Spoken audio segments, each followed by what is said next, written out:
নমস্কার, আপনারা দেখছেন জেলার 1 নম্বর অনলাইন এবং TV channel Birbhum R C TV. আপনাদের সঙ্গে আমি শুভাশিস। শুরু করছি আজকের সংবাদ। বিস্তারিত সংবাদে যাওয়ার আগে দেখে নেব সংবাদ শিরোনাম। টোটো চালকদের সতর্ক করল দুবরাজপুর থানার পুলিশ।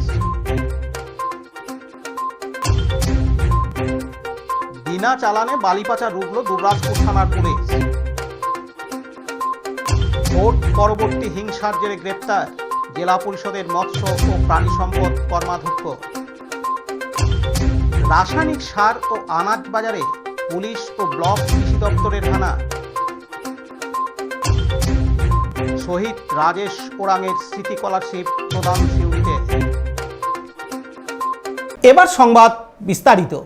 উদ্দেশ্যে বলা হচ্ছে, রাস্তার ধারে বা রাস্তার মধ্যে অবৈধভাবে টোটো দাঁড় করিয়ে রাখবেন না।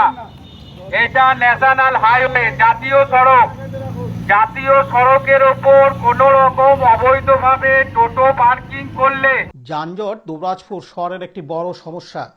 দুবরাজপুর শহরের ভেতর দিয়ে গেছে রানীগঞ্জ মোরগ্রাম 14 নম্বর জাতীয় সড়ক। এবার এই সড়কের দুধারে যত্রতত্র টোটো সহ অন্যান্য যানবাহন দাঁড়িয়ে থাকায় সতর্ক করল দুবরাজপুর থানার পুলিশ। দুবরাজপুর থানার পুলিশ ও দুবরাজপুর ট্রাফিক পুলিশের যৌথ উদ্যোগে দুবরাজপুর থানার মোড় থেকে পার হাউস মোড় পর্যন্ত হ্যান্ড মাইক নিয়ে সতর্ক করতে যান। সবশেষে দুবরাজপুর পার হাউস মোড়ে টোটো চালকদের সঙ্গে কথা বলেন দুবরাজপুর থানার ওসি অমিত প্রামাণিক ও দুবরাজপুর ট্রাফিক ওসি সন্তু ব্যানার্জি। দুবরাজপুর শহরের সংকীর্ণ জাতীয় সড়কে যানজট মুক্ত করতে পুলিশের এই উদ্যোগ। এদিন টোটো চালক শেখ মুক্তার ও সাফিজুল ইসলাম জানান, জাতীয় সড়কের উপর টোটো রেখে কোনো প্যাসেঞ্জার তোলা যাবে না, রাস্তা থেকে ছেড়ে প্যাসেঞ্জার তুলতে হবে। আর তা যদি না হয় তাহলে প্রশাসন আইনানুগ ব্যবস্থা নেবে। আমাদের করার কিছুই থাকবে না। তাই আমাদের দাবি, যদি একটি টোটো স্ট্যান্ড করে দেওয়া হয়। কম বেশি 100টি টোটো আছে আমাদের এই পার হাউস মোড়ে। এদিন তিনি আরও জানান, এখন পুলিশের সঙ্গে কথা বলে আমাদের যাতে প্যাসেঞ্জার চাপতে পারে, এই জন্যই আমরা রোড থেকে খানিক সাইডে বলবো পুলিশকে, প্রশাসনকে, যে আমাদের এরকম প্যাসেঞ্জার চাপতে চায় না। অথচ আমাদের কোনো জায়গা নাই পার হাউস মোড়ে। ওটা আপনি জায়গা একটু দেখে দিলে ভালো হয়। 100 টোটো আছে আমাদের এখানে, আমরা 100 টোটোরই রেজিস্টার দেখাবো এখানে। এর মধ্যে যদি পুলিশ বলে যে না টোটো সরাইতে হবে, তাহলে আমাদেরকে বিকল্প রাস্তা কিছু বার করতে হবে। পুলিশ বলে গেল যে টোটো জাতীয় সড়কে রাখবেন না, টোটো রাখলে আইনত ব্যবস্থা নেব, আর যদি না মানেন তাহলে আইনত ব্যবস্থা নেব। তারপরে দেখা যাক কী করা যায়। না হলে আমাদের এখানে ইউনিয়ন আছে, ইউনিয়নটাই মানে শেষ হয়ে যাবে, রাস্তার টোটো আসবে এসে নিয়ে চলে যাবে, আমাদের কিছু করার থাকবে না। আমাদের 100 টোটো এখানে বেকার হয়ে যাবে। করবো, প্রশাসনের সাথে কথা বলে করবো। আপনার নামটা? আপনার নাম? শেখ মুক্তার। দুবরাজপুর থেকে Laltu Mukherjee report, Birbhum R C TV. Dubrajpur থানা পুলিশ অবৈধ বালি বোঝাই 18টি ডাম্পার আটক করে গতকাল শনিবার 1 আগস্ট রাতের অন্ধকারে পাচারের আগে আটক করল পুলিশ। জানা গেছে, দুবরাজপুর থানার পুলিশ গতকাল শনিবার রাত্রে গোপন সূত্রে খবর পেয়ে দুবরাজপুর থানার ওসির নেতৃত্বে বিশাল পুলিশ বাহিনী দুবরাজপুরের রানীগঞ্জ মোরগ্রাম 14 নম্বর জাতীয় সড়কের আলমবাবা মোড় সংলগ্ন এলাকায় একটি ধাবার পাশে থেকে অবৈধ বালি বোঝাই 18টি ডাম্পার আটক করে। ইতিমধ্যে পুলিশ তদন্ত শুরু করেছে যে এই বালি বোঝাই করা ডাম্পারগুলি কোথা থেকে অবৈধভাবে বালি বোঝাই করে নিয়ে আসছিল এবং কোথায় নিয়ে যাওয়া হচ্ছিল। তাদের বালি বোঝাইয়ের বৈধ নথি বা চালান না থাকায় এবার নির্দিষ্ট ধারায় মামলা শুরু করল দুবরাজপুর থানার পুলিশ। ইতিমধ্যে ড্রাইভার ও খালাসিদের খোঁজ শুরু করছে দুবরাজপুর থানার পুলিশ।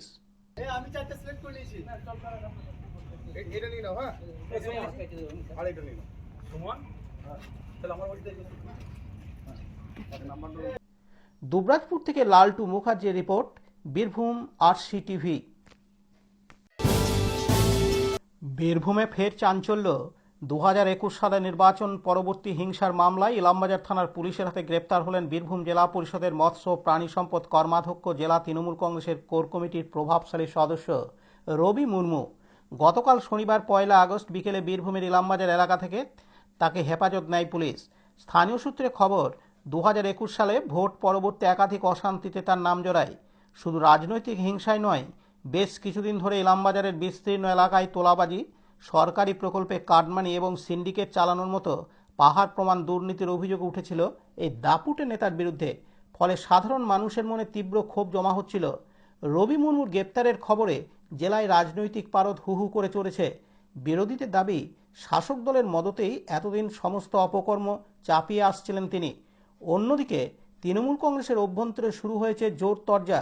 পুলিশ জানিয়েছে, ইলামবাজার ব্লক প্রাথমিক স্বাস্থ্য কেন্দ্রের স্বাস্থ্য পরীক্ষার পর তাকে বোলপুর মহকুমা আদালতে পেশ করা হয়েছে। মূল ঘটনা নেপথ্যে আর কারা জড়িত তা বের করতে 5 দিনের পুলিশি হেফাজতের আবেদন জানিয়েছে পুলিশ।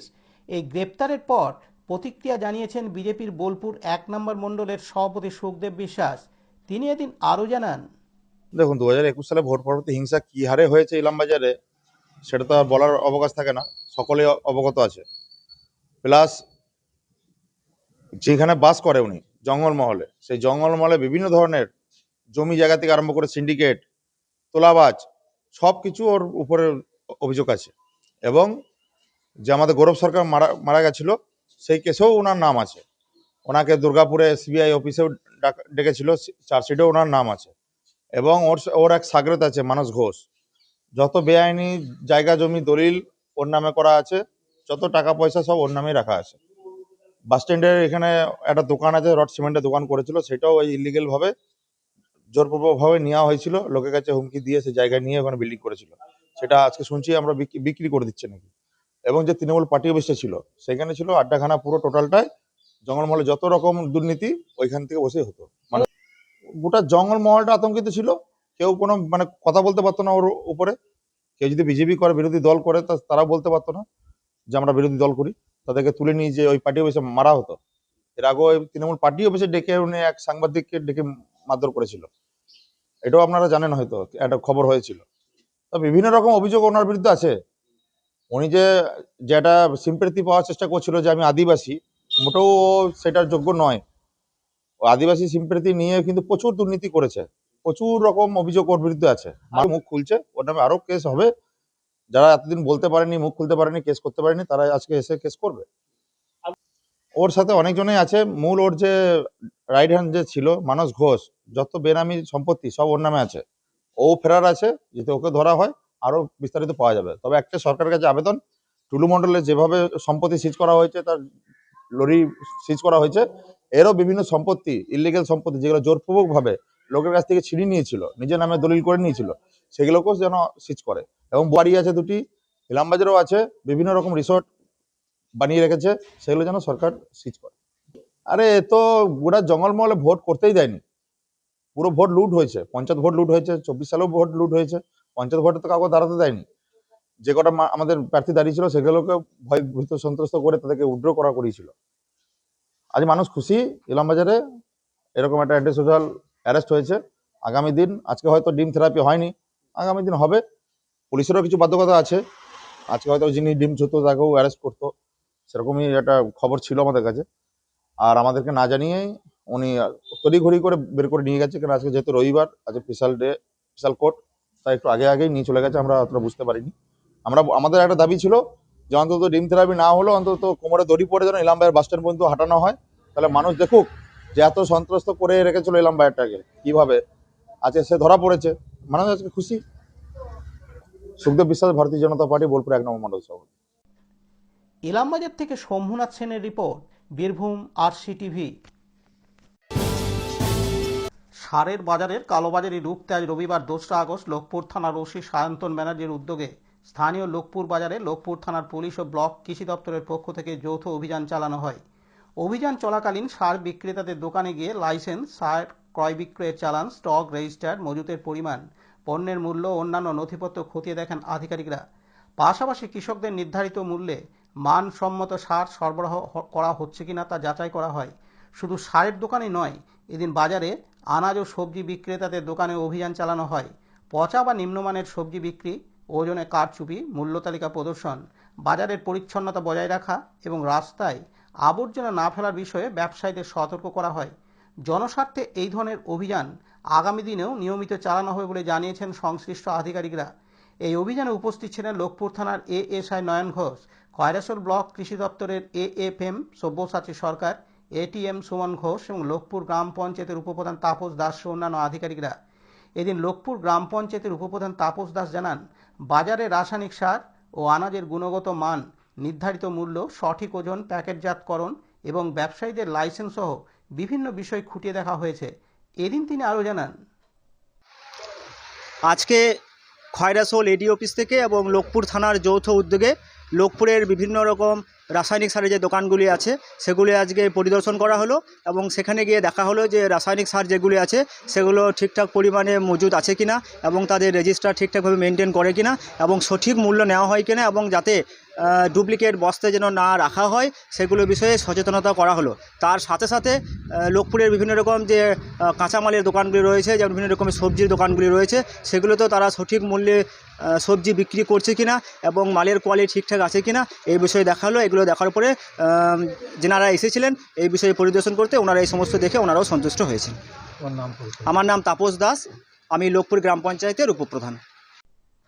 লোকপুর থেকে শেখ রিয়াজউদ্দিনের রিপোর্ট, বীরভূম RCTV। বীরভূম তথা ভারতবর্ষের বীর সন্তান শহীদ রাজেশ ওরাংয়ের স্মৃতিতে গত 7 বছর ধরে সিউড়িতে সূচনা হয়েছে প্রেরণা স্কলারশিপ। দিচ্ছে সিউড়ি সমাজসেবী ও শিক্ষাবন্ধু সংস্থা নতুন সকাল। গত 17 বছর ধরে নতুন সকাল বীরভূম সহ মুর্শিদাবাদ জেলার বিভিন্ন প্রান্তের আর্থিকভাবে দুর্বল পরিবারের মেধা ছাত্রছাত্রীদের বিনামূল্যে শিক্ষা সামগ্রী দিয়ে এবং জনকল্যাণমুখী কাজ করে চলেছে। আজ রবিবার 2রা আগস্ট সিউড়িতে শুকতারা অনুষ্ঠান ভবনে মোট 15 জনকে স্কলারশিপ তুলে দিলেন শহীদের পিতামাতা সুভাষ ও মমতা ওরাং, প্রতিষ্ঠাতা সম্পাদক মানিক দাস প্রমুখ। বক্তব্য রাখেন অবসরপ্রাপ্ত প্রধান শিক্ষক শিবনাথ চট্টোপাধ্যায়, অবসরপ্রাপ্ত শিক্ষা প্রশাসক মৈত্রী ভট্টাচার্য, অধ্যাপক নারায়ণ প্রসাদ ভট্টাচার্য, শিক্ষক উত্তম রজক প্রমুখ। উপস্থিত ছিলেন সংস্থার সভাপতি অমিয় মণ্ডল, সহসভাপতি প্রসেনজিৎ মুখোপাধ্যায়, প্রধান শিক্ষক সুজয় কুমার চট্টোপাধ্যায়, শিক্ষকত্রয় অমিত পাল, দেবাশিস নায়ক ও সোমনাথ ধাবক। এদিন সংস্থার সম্পাদক ও শিক্ষক উল্লাস দাস জানান, সকাল একটি এডুকেশনাল সোসাইটি স্বেচ্ছাসেবী সংস্থা, যার মূল কাজ হচ্ছে যে সমাজে পিছিয়ে পড়া, আর্থিকভাবে পিছিয়ে পড়া যে সমস্ত ছাত্রছাত্রী মেধা রয়েছে তাদের পাশে দাঁড়ানো, তাদের মেধার যাতে সঠিক বিচার হয় সেই আশায় আমরা কাজ করে যাচ্ছি। 2011 থেকে এই কাজটা আমরা করছি। এবারে রাজেশ ওরাং স্কলারশিপ, বীর শহীদ রাজেশ ওরাং স্কলারশিপের যে অনুষ্ঠান সেটা আমরা 7ম বছরে এবারে আমাদের এই অনুষ্ঠান হচ্ছে। আমরা এবারে মোট 13 জন ছাত্রছাত্রীকে রাজেশ ওরাং স্কলারশিপ প্রেরণা যার নাম, সেই এককালীন আর্থিক অনুদান আমরা দেবো এবং আরও 2 জনকে আর্থিকভাবে সাহায্য করব এই অনুষ্ঠানে। আমি উল্লাস দাস, এই সংস্থার সম্পাদক।